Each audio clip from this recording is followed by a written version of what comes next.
Hi, I'm Paula Doyle, and today I'm going to talk to you a little bit about blue jeans and upcycling your clothing to make quilts and other items.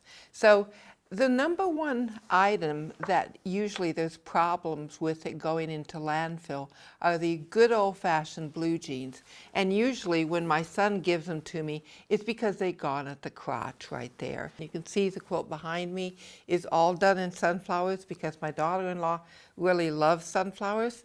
And this one I've done not with the flannel, but just some indigo fabric on the front and the back. So you don't need to have that flannel if you don't want.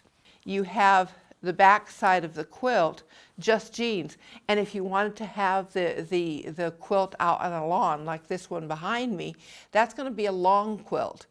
So people will be able to take it to concerts, put it on the grass and sit down and have something nice and cozy.